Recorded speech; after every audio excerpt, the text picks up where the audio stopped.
Assalamualaikum warahmatullahi wabarakatuh. Alhamdulillahi rabbil alamin. Nahmaduhu wa nasta'inuhu wa nastaghfiruh. Wa na'udzu billahi min shururi anfusina wa sayyiati a'malina. May yahdihillahu fala mudilla lahu wa may yudlil fala hadiya lahu. Asyhadu an la ilaha illallah wahdahu la syarika lah, al-malikul haqqul mubin. Wa asyhadu anna Muhammadan abduhu wa rasuluh, arsalahu rabbuhu rahmatan lil alamin. Allahumma salli wa sallim wa barik ala Muhammad wa ala alihi wa sahbihi wa man sara ala nahjihi wa tamassaka bi sunnatihi ila yaumiddin. Amma ba'd. Bapak-bapak, kaum muslimin dan kaum muslimat sidang jamaah subuh yang dirahmati Allah Subhanahu wa taala. Tidak berhenti kita bersyukur kepada Allah. Alhamdulillah kita masih bisa melaksanakan kegiatan yang paling baik untuk memfanakan, untuk menghabiskan usia kita. Sebab kaum muslimin telah masyhur bagi kita, siapa yang tidak memfanakan, tidak menghabiskan umurnya untuk kebaikan, pastilah dia habiskan di dalam jalan maksiat kepada Allah Subhanahu wa taala. Kita bersyukur masih bisa melaksanakan sholat subuh berjamaah. Rasulullah SAW memberikan kabar gembira kepada kita yang mau mendatangi rumah Allah untuk melaksanakan sholat pada waktu gelap. Basyiril masya'ina fil zulami ilal masajid bin nurit tammah yaumal qiyamah, kata Rasulullah. Berikanlah kabar gembira kepada orang-orang yang berjalan kaki. Jadi di hadis ini masya'in itu berjalan kaki. Walaupun saya lihat tidak banyak kita yang tadi berjalan kaki, berkendaraan. Pakai mobil. Tapi dasar dari hadis ini basyiril masya'ina fiz zulam. Jadi bukan sembarang jalan kaki. Berilah kabar gembira kepada orang yang jalan kaki fiz zulami, di tengah kegelapan sebelum matahari terbit. Berikanlah kabar gembira kepada mereka yang jalan kaki di tengah malam. Ilal masajid, perjalanan mereka itu ke masjid. Apa kabar gembiranya? Bin nurit tammah yaumal qiyamah, dengan cahaya yang sempurna pada hari kiamat. Jadi kalau mudahnya kaum muslimin, siapa yang mau bergelap-gelap di dunia, datang ke masjid Allah Subhanahu wa taala, pergi dari rumahnya datang ke masjid Allah Subhanahu wa taala dalam keadaan gelap, maka besok akan diberikan oleh Allah cahaya terang di hari kiamat. Para ulama memberikan pemahaman makna fiz zulami di sini dua salat sebetulnya, bukan hanya salat subuh, tetapi juga termasuk salat isya.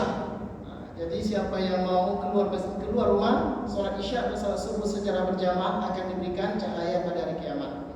Jadi memang Allah itu Maha Adil.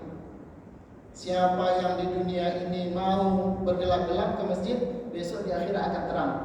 Tapi barang siapa yang keluar rumahnya sudah terang, artinya tidak melaksanakan sholat subuh berjamaah, maka besok di akhirat tidak dapat jatah nur yang sempurna itu di hari akhirat.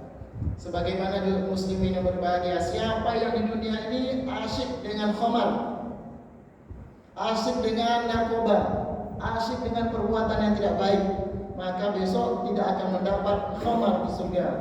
Padahal khamar di surga itu adalah ladzatil lisyaribin, salah satu minuman favorit yang sangat lezat bagi orang-orang yang berada di surga Allah Subhanahu wa taala. Jadi pilihan pada kita, mau sekarang khabarnya atau besok. Kalau mau besok berarti sabar. Kalau mau sekarang terangnya, gelapnya, terangnya, berarti besok di akhirat tidak dapat mendapat cahaya. Kemudian juga hadis Rasulullah ini bisa kita lihat di dalam buku buku Riyadhus Shalihin, hadis-hadis yang terakhir, siapa yang asik saja di pasar, tidak mau mengingat Allah, tidak mau pergi ke rumah Allah, sibuk aja bisnis, lalu meninggalkan zikir, meninggalkan yang wajib yang fardu oleh Allah Subhanahu wa taala, maka besok tidak akan pernah masuk pasar di surga. Padahal di surga itu ada sebuah pasar yang kata Rasulullah dikunjungi sekali seminggu oleh penduduk surga. Nah, siapa yang mengunjungi pasar tersebut, maka pulangnya semakin, kalau orang jantan semakin ganteng, kalau yang menusi ibu semakin cantik. Maka semakin dia pergi ke pasar, pulang itu semakin tampan dan semakin cantik. Siapa yang merokok di dunia, maka di akhirat tidak mendapat. Enggak, saya tidak berani. Jadi siapa yang gelap di dunia, yang terang dunia, di akhirat tidak dapat gelap. Jadi siapa yang terang di dunia, maka di akhirat dia akan dapat gelap. Siapa yang khamar di dunia, di akhirat tidak dapat khamar. Siapa yang asik dengan pasar lalu tidak mau melaksanakan perintah Allah, maka besok dia tidak akan pernah mengunjungi pasar di akhirat. Dan barang siapa yang merokok tadi di dunia, saya kira juga tidak akan mendapat rokok di akhirat. Walaupun rokok itu baik di dunia maupun di akhirat itu tidak ada toleransi. Ya, tidak ada toleransi baik di dunia maupun di akhirat. Kaum muslimin yang dirahmati Allah Subhanahu wa taala, karena itu sekali lagi kita bersyukur kepada Allah yang telah memudahkan kita untuk berkumpul salat subuh dan juga melaksanakan kajian sedikit menjelang terbit matahari. Kaum muslimin yang berbahagia, panitia memberikan tugas kepada saya untuk menemani Bapak Ibu sekalian menjelang setelah salat subuh ini sebentar saja. Tema yang mereka pilih yaitu kalau bukan sekarang, kapan lagi?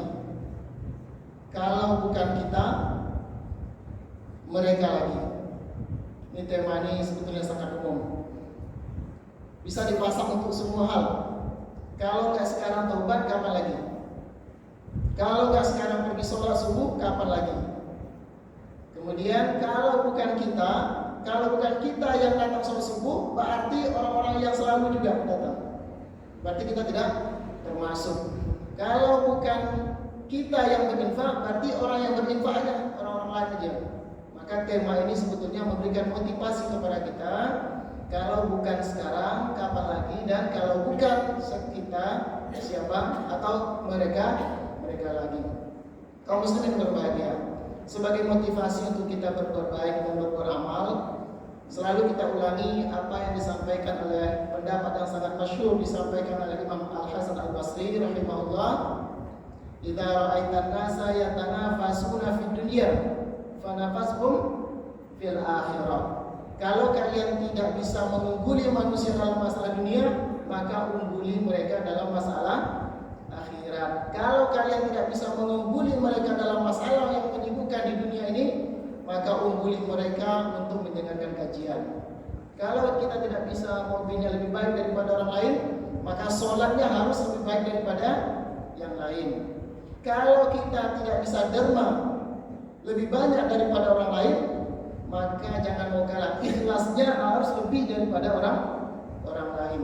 Inilah sebetulnya motivasi bagi kita kaum muslimin supaya hidup kita bermanfaat. Saudaraku yang dirahmati Allah Subhanahu wa taala, sebagai pelengkap tausiah singkat pada subuh ini, kita akan kaji sedikit hadis dari Abi Kabsyah Al-Anmari radhiyallahu anhu. Jadi ada Abi Kabsyah Al-Anmari. Ini jarang kita dengar.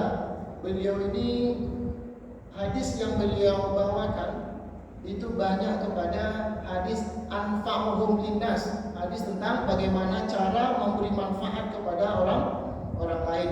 Salah satunya kaum muslimin yang berbahagia. Ini juga sering kita dengar barangkali, potongannya saja kita baca yang ujung. Karena di awalnya itu ada 3 nasihat, 3 wasiat ya. Nah, tapi kita pakai saja yang ujung.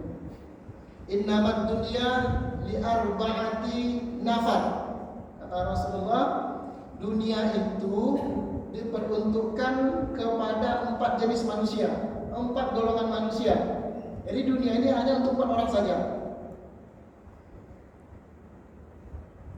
Yang pertama, sebelum kita lanjutkan ini, kita sampaikan secara umum. Yang pertama, dunia ini untuk orang alimun ghaniyun,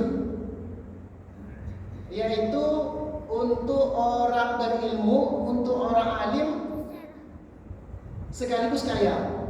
Jadi ilmu ada, kemudian berharta. Itu yang pertama. Jadi dunia ini diperuntukkan oleh Allah kepada orang alimun ghaniyun.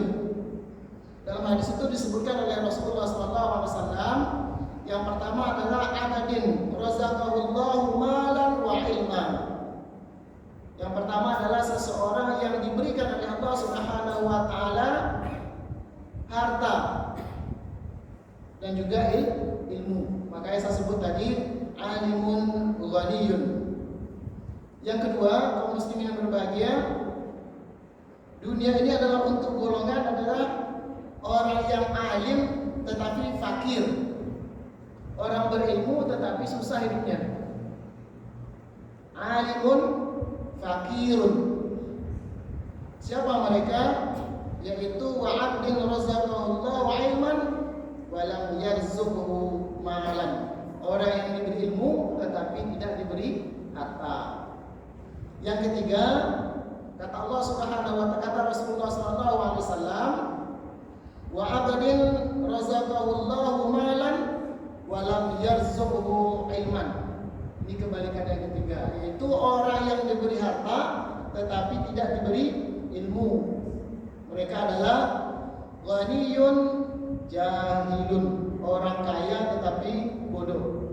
Bodoh di sini bukan bodoh berarti tidak pandai cari duit, tapi bodoh dalam masalah ilmu syar'i. Dan yang keempat adalah kata Rasulullah SAW, wa 'abdin lam yarzuquhu Allahu malan wala ilman. Orang yang tidak diberi harta dan juga tidak diberi ilmu. Kalau untuk mempermudah Bapak Ibu sekalian, nanti tepuk dada tanya selera. Di mana posisi kita?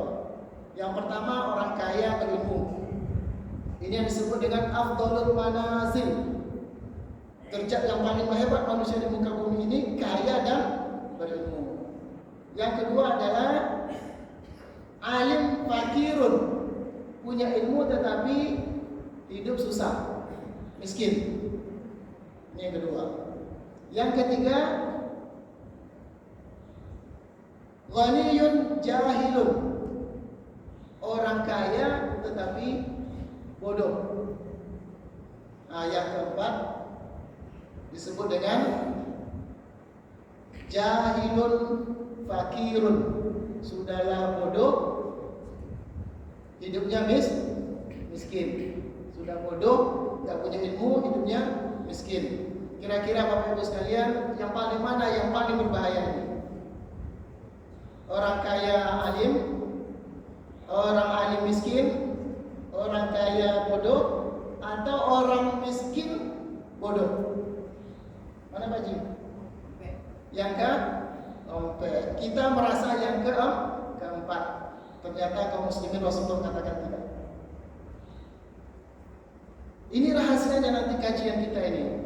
Rasulullah mengatakan yang terbaik itu adalah kaya berilmu. Itu disebut afdhalul manazil. Tetapi yang paling buruk bukan orang miskin bodoh, bukan. Tetapi yang paling buruk, abkhasul manazil, kata Rasulullah dalam hadis ini, adalah orang kaya bodoh. Bapiti tapi tidak punya ilmu agama. Kenapa kaum muslimin berbahagia? Kalau dia miskin, bodoh, hanya punya angan-angan. Ya, piti tidak ada, walaupun bodoh, hanya punya angan-angan. Kalau dan kayo, besok dan mungkin ikut pertemuan dengan kawan-kawan, ikut pelesiran, ikut apa namanya, hal-hal yang bersifat duniawi. Tetapi bisakah mereka lakukan? Tidak bisa, hanya angan-angan karena miskin dan bodoh. Tetapi orang kaya yang bodoh, semua maksiat yang bisa dilakukan oleh orang miskin bisa dilakukan oleh orang kaya yang bodoh. Dan orang miskin yang bodoh tidak bisa melakukan maksiat yang dilakukan oleh orang banyak piti tetapi bodoh. bodoh. Dan inilah yang paling berbahaya, yaitu orang yang diberi harta oleh Allah Subhanahu wa taala tetapi tidak tahu bagaimana cara menggunakan harta. Ini disebut dengan abghasul manazil. Nah, kalau jatuh harta di tangan orang seperti ini, maka banyak hal yang bisa dibuat dia untuk maksiat kepada Allah. Secara pribadi, bagi narkoba murah bagi dia, kaya bagi orang, bagi dia murah. Untuk berzina, mohon maaf, susah bagi orang, bagi dia mudah, dan lain sebagainya. Untuk menyogok, susah bagi orang miskin, tetapi kan bagi orang kaya yang tidak tahu agama itu sangat mudah karena dia punya harta. Maka kaum muslim yang berbahagia, kalau boleh jamaah kita ini adalah yang pertama dan yang kedua. Alasannya kaum muslimin, kenapa yang pertama harus kita pakai dan berdoa kepada Allah Subhanahu wa taala? Ini disebutkan abadin razaqahu Allahu malan wa ilman fa huwa yattaqi fihi rabbah wa yasilu fihi rahimah wa ya'lamu lillahi fihi haqqan. Kata Rasulullah, orang yang kaya dan berilmu itu kenapa paling mulia dan paling tinggi derajatnya? Karena fahuwa yattaqi fihi rabbah. Dia bisa bertakwa dengan hartanya itu. Dia bertakwa kepada Allah dengan hartanya. Maka selalu saya sebutkan di mana-mana, kalau orang kaya soleh itu habis masalah apa? Kaya dan soleh, maka disebut dengan al-malus soleh biadil rajul soleh. Ini adalah panutan hebat sekali. Kaya, soleh, apa yang bisa dibuat kebaikan? Ya, semua dia bisa. Maka dulu sahabat-sahabat Rasulullah yang ahli sufah namanya, yang hidup di emperan-emperan Masjid Nabawi, ya kan? Kata mereka suatu kali curhat kepada Rasulullah, dhahab ahli dusur bil ujur. Orang-orang kaya itu telah memborong semua pahala orang miskin. Siapa yang ngomong seperti ini? Abu Dzar Al-Ghifari, Salman Al-Farisi. Siapa lagi? Bilal bin Rabah, yang mereka hidup bersama Rasulullah. Habis pahalanya diborong oleh orang kaya. Kalau kami sholat ya Rasulullah, mereka juga bisa sholat. Kalau mereka puasa, kami juga puasa. Tapi kalau mereka bangun masjid, kami tidak bisa bangun. Kalau mereka bangun pesantren, kami hanya bisa melihat dan menikmati. Maka orang kaya yang alim itu luar biasa. Maka kalau dipilih, mana yang perlu ilmu daripada harta? Keduanya penting. Tetapi kalau boleh dipilih secara ekstrim, maka Allah anjurkan kita memilih ilmu. Kenapa? Karena ini masuk dalam kategori yang kedua, yaitu orang kaya walaupun hidupnya fakir. Alhamdulillah hari ini kita temukan banyak orang-orang yang sudah sadar. Kalau kita berjalan di Riau ini, banyak masjid yang dibuat oleh pribadi. Itu orang kaya atau miskin? Orang kaya, orang bodoh atau orang ngerti agama? Itu karena mereka ngerti agama. Maka banyak pesantren sekarang dibuat secara pribadi, masjid dibuat secara pribadi. Di Pekanbaru ada 4 atau 5 masjid yang dibuat oleh pribadi. Di Kampar ada 5 atau 6 masjid. Pelalawan saya sudah survei juga, ada beberapa masjid yang dibuat oleh 1 orang. Dan hanya bukan mereka membangun masjid, tetapi mereka bertanggung jawab terhadap bagaimana syiar dan takdirnya masjid-masjid tersebut. Maka ini yang paling bagus sekali kaum muslimin, yaitu harta yang jatuh kepada orang-orang yang berilmu.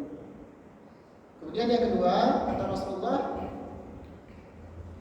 kalau kita tidak punya harta, jangan mau kalah dalam masalah ilmu. Kenapa? Kata Rasulullah SAW, wa abdin razaq. Kemudian kita lanjutkan, dia bertakwa dengan hartanya. Yang kedua, wa yasilu fihi rahimah. Dengan harta itu dia bisa menyambung tali silaturahim.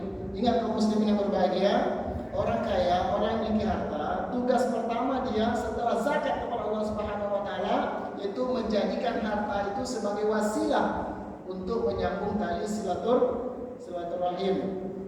Jangan cundung kolu. Apa istilahnya cundung kolu? Ya, artinya dia yang jauh dilihat, tetapi yang dekat kerabatnya dia dia lupakan. Maka yang pertama itu wa yasilu fihi rahimahu, dia dengan harta tersebut akan menyambung tali silaturahim.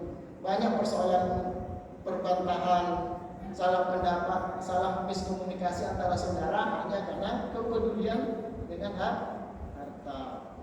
Hati-hati. Kemudian wa ya'lamu lillahi fihi haqqo.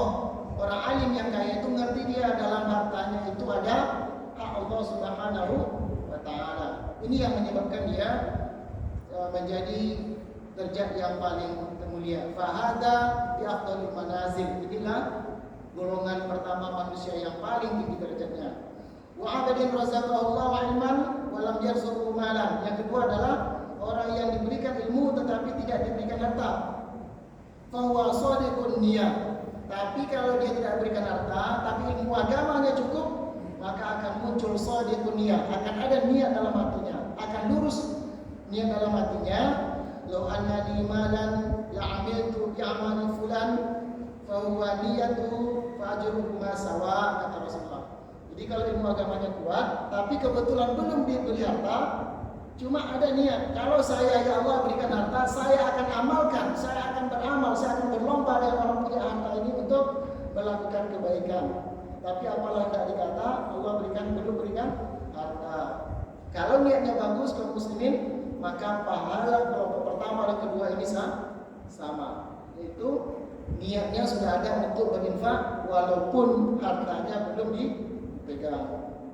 Yang ketiga, wa abadin razaqahullahu malan wa lam yarzuqhu ilman fa huwa yakhbitu fi malihi bighairi ilmin. Orang yang diberikan harta tetapi tidak diberikan ilmu, kata Allah Subhanahu wa taala, fa huwa yakhbitu fi malihi bighairi ilm, maka dia akan habiskan harta itu bukan atas dasar ilmu. Banyak masih orang kaya kaum muslimin. Kalau kita lihat banyak, hati itu kecil. Hati itu kecil. Tetapi dalam hati yang kecil tersebut bisa memuat semua dunia dan seisinya. Jadi dalam hati kecil itu, hati itu kecil, tapi dia sangat cukup untuk menampung semua kesakaan terhadap dunia. Jadi hati-hati, hati-hati dengan hati, hati-hati dengan hati, karena walaupun dia kecil, dia bisa menampung semua hal yang ada di dunia ini. Maka kalau dia punya harta, kalau hatinya tidak bersih, ilmunya tidak ada, maka dia akan habiskan harta tersebut untuk atas dasar bukan di atas ilmu, maka akan dilakukan untuk maksiat kepada Allah Subhanahu wa taala. Kemarin ada kesadaran ekonomi, ada kesadaran bagi umat Islam untuk bersama-sama menggandeng tangan untuk berjamaah. Ya, berjamaah. Ternyata ya memang Allah belum berikan hidayah banyak kepada orang kaya. Kemarin Bapak Ibu sekalian ketemu salah seorang kaya yang dia tidak tahu bagaimana cara mentasarrufkan hartanya, bagaimana cara menggunakan hartanya. Lalu apa yang terjadi kaum muslimin yang berbahagia? Meninggal dia dalam keadaan dia tidak punya ilmu untuk bagaimana cara mentasarrufkan harta. Orang lain bagaimana cara berilmu untuk mencari harta. Kalau dia tidak harta lah banyak, tetapi tidak tahu bagaimana cara mempergunakan hartanya. Maka ini ternyata telah dirumuskan oleh seorang tabi'in, Sufyan bin Uyainah. Siapa namanya? Sufyan bin Uyainah. Dulu Sufyan bin Uyainah menyatakan ada 3 golongan manusia yang rugi, yang malunya minta ampun di sisi Allah Subhanahu wa taala besok. Salah satunya adalah seseorang rajulun lahu malun famata wa lam yatasaddaq fawarasahu ghairuhu wa yatasaddaq bimali. Salah satu orang, kata Sufyan, yang paling malu, yang paling rugi di akhirat adalah orang yang diberikan harta oleh Allah Subhanahu wa taala, tetapi dia sibuk terus, tidak bisa memanfaatkan hartanya, famata. Lalu dia meninggal dunia dalam keadaan tidak punya ilmu untuk memanfaatkan harta tersebut. Walam yatasaddaq, dan dia tidak pernah bersedekah. Kalau orang mati, apa konsekuensinya? Fawarasahu ghairuhu, maka akan diwarisi harta tersebut oleh orang lain. maka baru orang lain tersebut bersedekah. Sederhananya, orang yang paling merugi kata Sufyan bin Uyainah adalah orang yang punya harta, tapi ketika harta itu milik dia sempurna, tidak bisa dia manfaatkan untuk jalan Allah, lalu dia meninggal, diwarisi oleh orang lain, baru ahli warisnya berinfak di jalan Allah, maka orang yang punya harta ini kata Sufyan bin Uyainah adalah orang yang sangat merugi. Maka jangan sampai harta kita itu baru ke masjid setelah kita meninggal. Selagi kita ada di dunia ini, nah ini harus kita bersiap-siaga untuk memanfaatkan harta tersebut. Ini kaum muslim yang berbahagia. Kemudian la yattaqi fi rabbah, dengan harta tersebut dia tidak akan bertakwa kepada Allah Subhanahu wa taala, wala yasilu fi rahimah, dan dia juga tidak akan menyambung tali silaturahim, wala ya'lamu lillahi fihi haqqan, maka dia juga tidak memiliki ilmu, tidak mengetahui bahwa di harta tersebut ada hak Allah Subhanahu wa taala. Fahada bi abkhatil manazil, ini yang kita sebut, inilah kelompok yang paling merugi, yang punya harta tetapi tidak punya ilmu. Yang terakhir kaum muslimin yang berbahagia, orang yang miskin bodoh. Tetapi ini berbahaya juga. Kalau dia punya cita-cita maksiat, dia tidak punya harta, lalu dia bercita-cita maksiat. Kalau dia punya harta, besok ya Allah, dia akan kumpul dengan kawan-kawannya. Kalau mereka bisa kumpul, bisa di kafe. Kalau di kafe kan sudah netral. Kalau dulu kafe itu kesannya aja jelek. Ini ustaz-ustaz pun bos di kafe. Jadi kadang ustaz di mana yang kita jumpa di ngopi di kafe mana. Nah, kalau dulu kafe itu sangat jelek. Nah, terlepas lama naiknya jelek atau tidak, ngumpul-ngumpul di kafe membuat maksiat kepada Allah SWT. Walaupun dia belum melakukan, tapi kalau dalam terlintas dalam hatinya, dan kalau ada roto, dan akan ngumpul-ngumpul dengan kawan. Maka karena niatnya tersebut yang jelek, kata Allah Subhanahu wa taala, maka dosanya sama dengan dosa orang kaya yang bodoh tadi. Maka inilah beberapa hal yang menjadi perhatian bagi kita kaum muslimin, supaya kita hati-hati terhadap ilmu dan terhadap harta ini. Hati-hati terhadap ilmu agama dan hati-hati terhadap harta. Sebab kalau salah pasang, ini berbahaya sekali. Negeri ini tidak akan selesai masalahnya selagi harta itu dipegang oleh orang yang tidak berilmu. Negeri ini akan selalu bermasalah kalau harta itu dipegang oleh yang tidak punya ilmu. Maka berdoalah kepada Allah, semoga Allah berikan kemampuan. Ini saya juga bersama Lazismu, mudah-mudahan berikan kemampuan untuk pertama silaturahim, memberikan, mencari list siapa orang-orang kaya. Jadi gini Bapak Ibu, pengalaman kami, bukan orang miskin aja yang perlu dibantu Pak Haji. Orang kaya itu perlu dibantu karena sampai tidak tahu bagaimana cara memanfaatkan harta. Kenapa? Karena mereka ke masjid merasa segan, karena bukan level. Ini orang kaya dulu. Kalau orang kaya ini, alhamdulillah. Orang kaya dulu ke masjid nggak level. Maka kalau bisa Ustaz datangkan ke rumah. Maka memberikan edukasi kepada orang kaya jauh lebih sulit daripada memberikan tausiah kepada orang miskin. Kenapa? Karena mereka secara duniawi lebih, dan menghadapi orang seperti ini sangat sulit. Maka semoga Lazismu bisa diberikan oleh Allah Subhanahu wa taala kemampuan untuk bersilaturahim dengan orang-orang seperti ini, Pak Marzuki Malik. Jadi berikan dakwah mereka. Saya katakan tadi, lebih sulit berdakwah kepada orang kaya daripada orang miskin. Nah, ini tantangan kita. Kemudian yang kedua, mari kita luruskan niat, karena memang dalam membantu orang, ini saya kaitkan sedikit dengan Lazismu. Kalau dalam membantu orang nggak bisa tidak, harus dengan niat yang tulus. Kalau tidak, Bapak Ibu sekalian, bosan kita.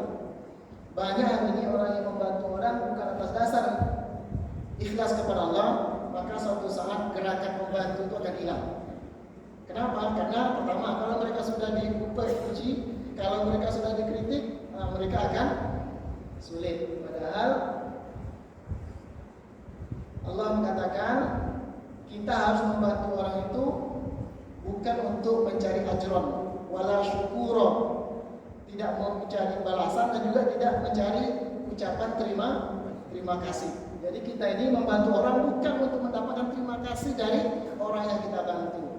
Banyak hal hari ini kesalahan kita bagi orang yang bergerak dalam pemberdayaan ekonomi masyarakat, yang bergerak dalam penyantunan orang miskin, itu mereka minta syukur, minta terima kasih. Ini yang bermasalah. Maka kita berikan semata-mata hak mereka. Jadi tidak dalam rangka untuk ajran wala syukura. Inilah fondasi akidah, fondasi keikhlasan yang apabila kuat, maka insyaallah gerakan rasisme di tempat kita termasuk di kampung ini semakin kuat insyaallah subhanahu wa ta'ala. Demikian tausiah singkat. Sampai jumpa Pak.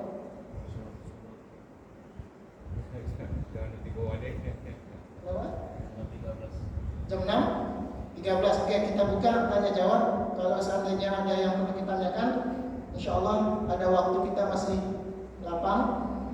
Kepada Bapak kaum muslimin, silakan dalam masalah tasarruf harta. Kemarin itu orang Hindu, sedikit saya cerita, orang dari Hindu bertanya kepada kita, punya ada kita kalkulator atau cara menghitung zakat sawit? Ya, punya ada kita. Kalau sempat lazismu kapan punya kalkulator untuk menghitung zakat sawit, ini insyaallah lebih memudahkan orang lain. Ini saya katakan tadi, orang kaya itu tidak mau repot, ya, maunya praktis. Maka kita sebagai petugas, namanya petugas filantropi. Filantropi adalah kedermawanan. Pilan itu pilos. Ini kita bahasa dari mana ini? Pilan itu pilos. Pilos itu artinya cinta. Tropi itu antropos manusia. Berarti orang yang berderma itu adalah karena cinta kepada manusia. Jadi melakukan filantropis. Tahun 2019, sebelum masuk ke dulu tadi, 2019 Indonesia pernah dinobatkan sebagai negara paling dermawan. 2019 oleh dunia. Ini aneh. Saya pun kabarnya belum tahu, baru kemarin tahu. Rupanya oleh dunia, Indonesia ini pernah dinobatkan sebagai negara paling dermawan oleh sebuah survei tentang World Giving Index, yaitu indeks kedermawanan dunia. Maka disebutkan Indonesia nomor 1 2019. Kalau 2019 mereka nomor 1, berarti risetnya 2018. Ada 3 indikator kaum muslimin yang berbahagia. Kenapa Indonesia itu dinobatkan orang paling dermawan? 1, mereka suka membantu walaupun tidak dikenal. Indikatornya membantu orang walaupun tidak dikenal. Kenapa ini perlu kaum muslimin? Ini sesuai dengan yang kita sampaikan tadi. Kalau yang kita bantu itu kenal, itu bisa saja merusak, bisa sangat merusak hati kita, baik hati orang yang dibantu maupun orang yang membantu. Maka dunia mengatakan selalu membantu orang yang tidak dikenal. Kalau tidak dikenal, mau terima kasih dia, mau mengumpat dia, terserah. Yang penting kita hanya membantu karena Allah Subhanahu wa taala. Yang kedua, kalau ada bencana, mereka langsung mau. Jadi di Indonesia itu kalau ada saja bencana, lalu ada kotak, kenal tidak kenal, maka mereka akan membantu. Yang ketiga, kalau ada relawan-relawan kemanusiaan, mereka akan mau. Relawan-relawan kemanusiaan, mereka akan ikut. Nah, ini 3 indikator Indonesia paling dermawan. Tetapi 2019, 2020, 2021, maka tingkat kedermawanan kita menurun. Ini menurut dunia menurun. Sebab Allah alam penyebabnya apa? Mungkin sebab yang paling mudah itu adalah COVID ya. Nah, bagaimana cara membantu orang untuk awalnya? Susah. Nah, itu karena COVID. Tetapi pelajaran yang dari survei itu kaum muslimin berbahagia, ternyata yang mereka survei itu lebih banyak orang non muslim. Maka ada, saya tidak mungkin menyebutnya dalam mimbar ini, ada foundation dari orang asing yang suka membantu anak sekolah, yang suka membantu macam-macam. Ini mereka lakukan dari banyak mata sipit. Mereka kedermawanan. Ya, yang kita kesal, syukur dan berkesan, ternyata survei itu tidak masuk kepada kantong-kantong kedermawanan kaum muslimin. tidak masuk kepada kantong-kantong infak kaum muslimin, sedekah, infak, wakaf dan lain sebagainya. Mereka lebih banyak mensurvei Indonesia yang tadi itu, yang tidak ngerti agama. Menurut kita yang tidak ngerti agama. Tapi kalau mereka mau lagi mensurvei tempat kaum muslimin, infak, sedekah, zakat dan sebagainya, barangkali luar biasa sekali. Dan inilah yang diirikan, inilah yang dihasatkan oleh orang-orang yang tidak bertanggung jawab, betapa panggilan itu bisa menggerakkan harta kaum muslimin. Wakaf luar biasa kaum muslimin. Sekarang ada namanya wakaf produktif. Ini sekedar saya bagi-bagi sedikit. Wakaf produktif. Wakaf itu pokok hartanya tidak boleh habis. Yang dibolehkan itu adalah ngambil manfaat. Nah, dulu kalau disebut wakaf itu yang bangun masjid, bangun madrasah, bangun kuburan. Karena sekarang wakaf itu sudah mulai banyak, mulai dalam masalah pendidikan dan sebagainya. Maka kalau kita gerakkan wakaf produktif ini, wakaf dalam rangka pemberdayaan, maka insya Allah ini luar biasa.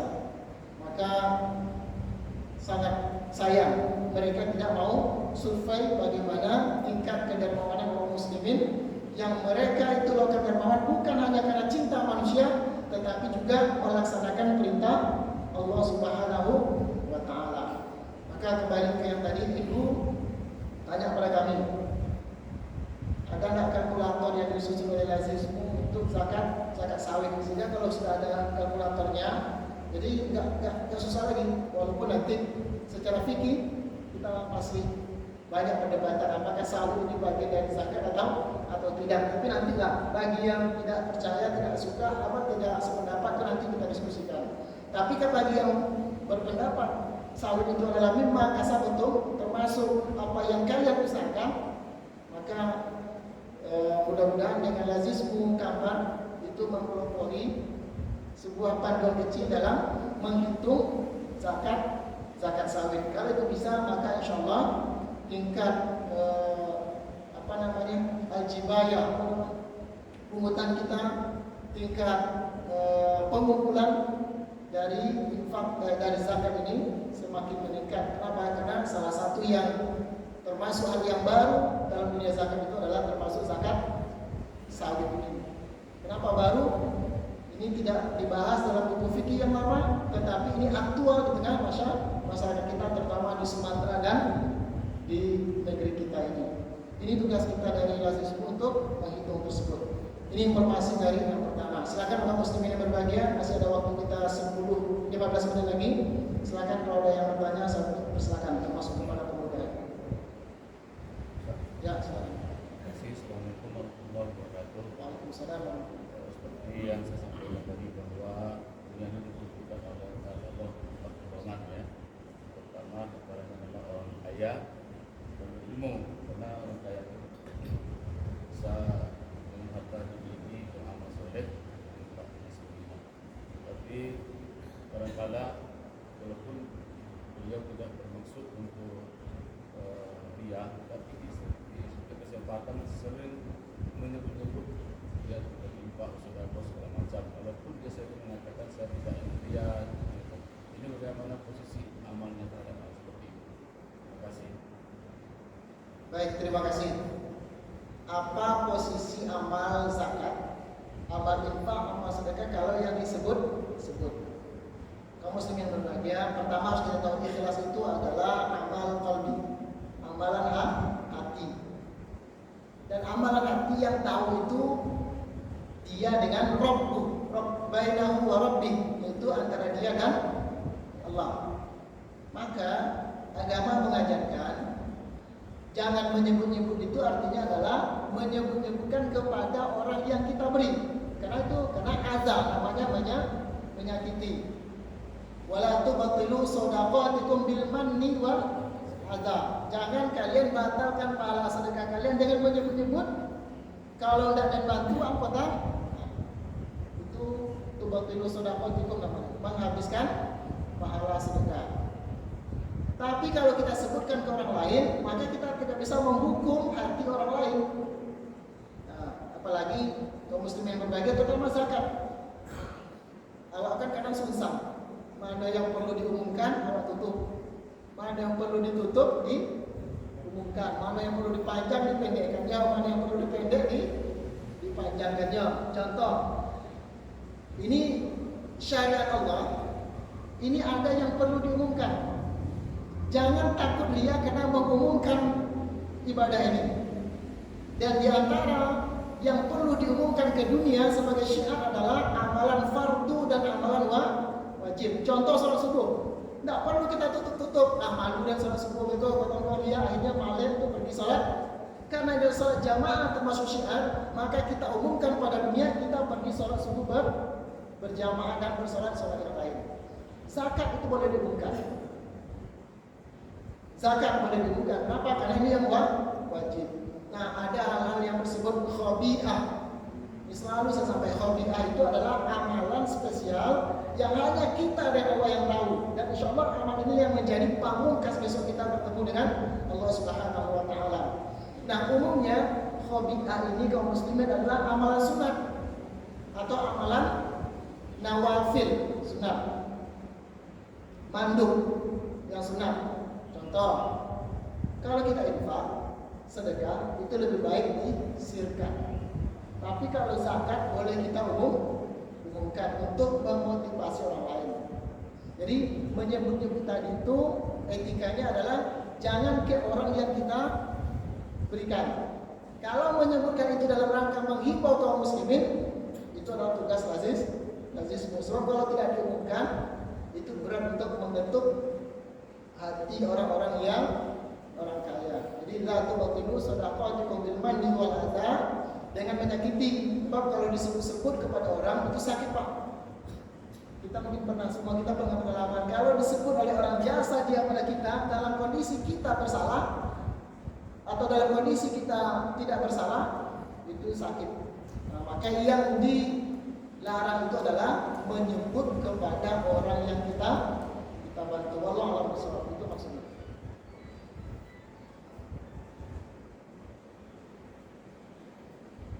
Yang lain silakan. Nih, jadi pas sholat sembunyi-sembunyi, tapi begitu membaca Al-Quran jam 2 malam dipoto,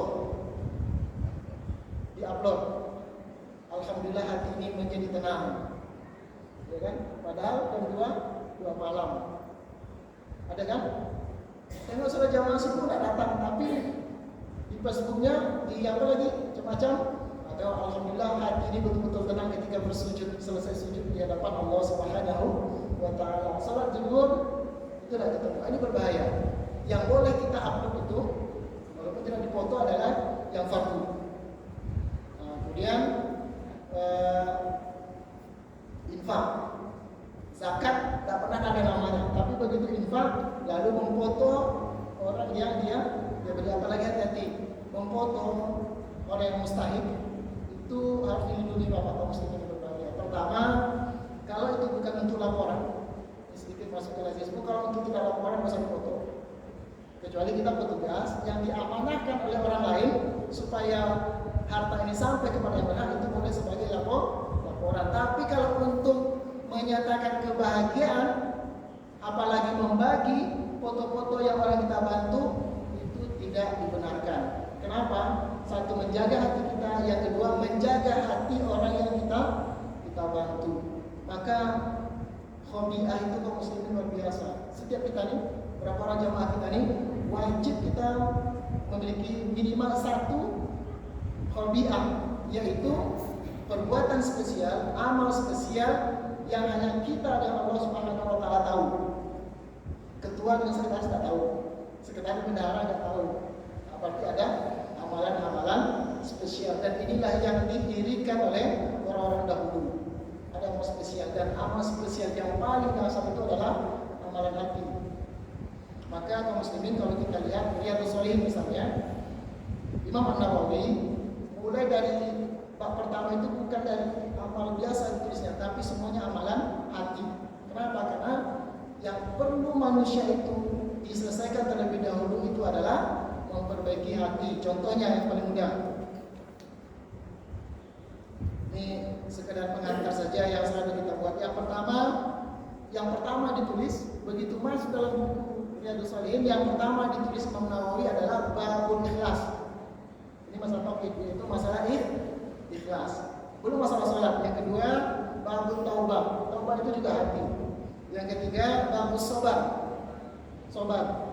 Ini amal hati semua. Kemudian babus sidq, jujur. Kemudian muraqabah. Merasa diawasi oleh Allah Subhanahu wa taala. Kemudian takwa, semuanya ditulis dia adalah amalan hati. Nah, kalau amalan hati sudah sempurna, apapun amalan fisik insya Allah tidak akan mengganggu. Kalau hati kita sudah betul, maka seperti apapun postingnya, seperti apapun uploadnya, kalau hati sudah selesai, maka tidak akan ganggu. Maka carilah khobi'ah itu dengan cara memperbaiki hati kita. Amalan qalbi itu berat. Contohnya sobar. Ada pahala yang kita tidak perlu mengeluarkan apa-apa, tidak perlu tenaga, tidak perlu capek, yaitu amalan sobar. Dan amalan sobar itu misalnya itu pahalanya tanpa batas. Kenapa? Karena yang diperbaiki itu adalah hati. Kalau sholat jamaah perlu tenaga. Walaupun sobar itu yang perlu diperbaiki adalah hati. Apa ciri orang sobar? Atau apa ciri orang ikhlas? Kalau dipuji oleh orang yang kita beri, terima kasih kita tidak akan mengaruh apa-apa. Kalaupun dimaki oleh mereka, kita juga tidak mengaruh apa-apa. Misalnya Pak Marzuki, ada orang yang kita beri, ini kasus saya, karena orang yang menurut kita bantu.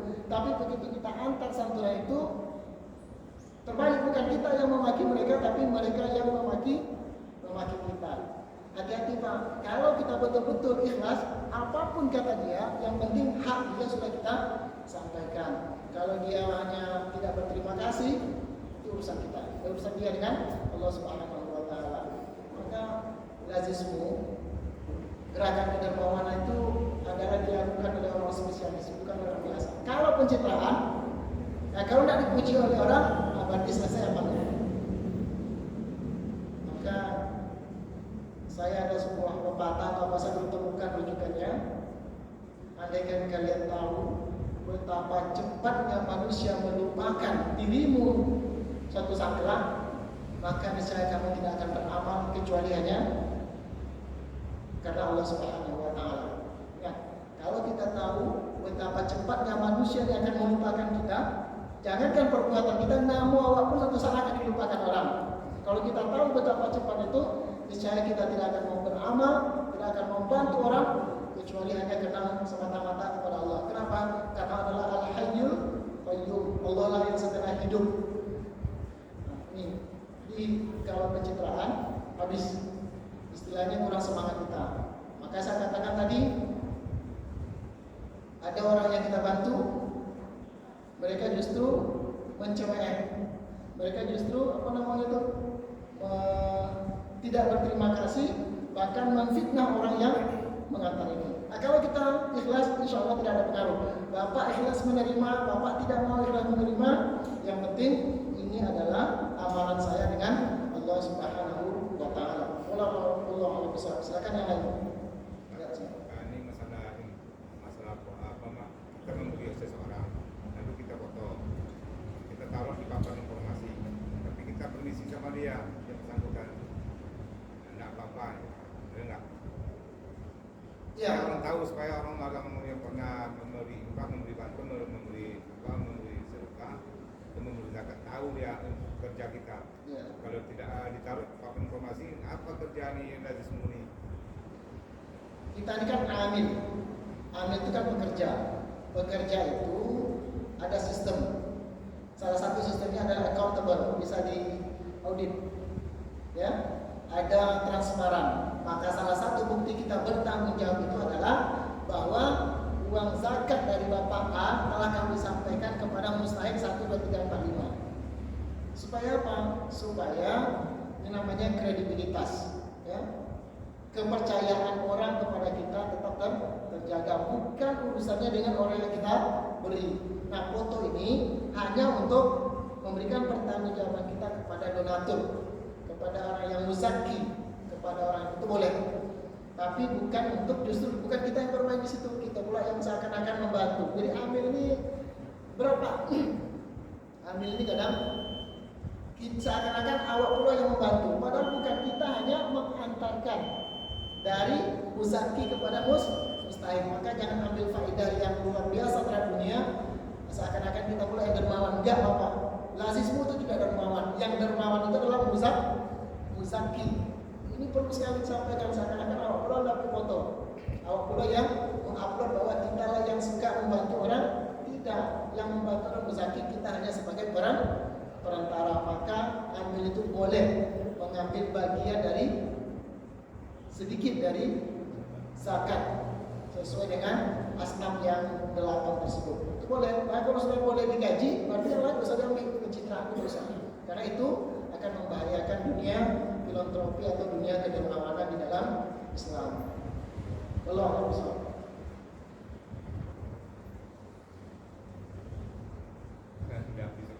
Habis waktu. Sudah habis? Ada lagi? Oke, baik. Terima kasih kepada kaum muslimin berbahagia. Mohon maaf kajian singkat ini karena banyak hal yang mau kita diskusikan. Jadi diarahkan kepada hal yang bersifat tasawuful mal, yaitu dalam rangka untuk memberdayakan harta bagi orang yang diberikan harta oleh Allah Subhanahu wa taala. Mohon maaf, kita tutup dengan doa kafaratul majlis. Subhanallah.